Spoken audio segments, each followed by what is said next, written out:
Delhi police ने यौम जमहूरिया तकरीब के अख्ताम के बाद किसानों की ट्रैक्टर रैली के लिए इजाजत दे दी है, जिसके बाद किसान तंजीमों ने ट्रैक्टर परेड से जुड़ी तैयारियों और हिदायतों के बारे में जानकारी दी है।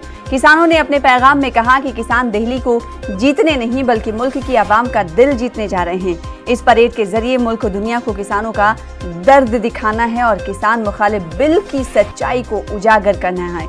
26 जनवरी को दिल्ली के रिंग रोड पर किसान ट्रैक्टर ट्रॉली परेड करने जा रहे हैं। इस रैली में हजारों की तादाद में किसान शामिल होंगे।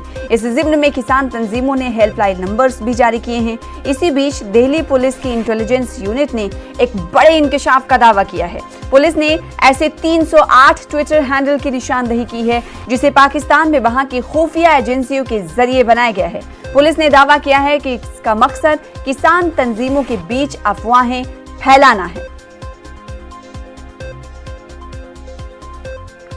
रैली को लेकर मंजूरी मिली है, वो मंजूरी से हमें मतलब ऐसा लगता है कि मंजूरी तो ठीक नहीं मिली। जो पहले रिंग रोड पे जो पुराना रिंग रोड है उस पे जाने का था, जो भी वो रिंग रोड हमारे को दिया जाए, हम उस पे रैली करके वापस हम पीसफुली अपने यहाँ कैंप में आ जाएंगे।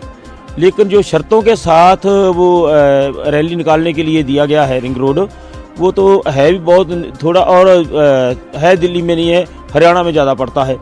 हमारा ये कहना है कि हमारे वो रिंग रोड पे जाने का कोई नहीं है, वो उस रोड पे जाने का कोई नहीं, हम रिंग रोड पे जाना चाहते हैं। और उसके लिए हमारी पुलिस के साथ 10 बजे मीटिंग होएगी, उसमें डिसाइड करेंगे कौन सी जगह जाना है और उसके बाद हम फैसला करेंगे कि हमें कितने बजे रैली निकालनी है। क्योंकि जो 12 बजे का परेड निकालने का है वो भी कोई तुक नहीं है, को मैंने नहीं रखता, क्योंकि 12 बजे तो सब संपन्न हो जाएगा।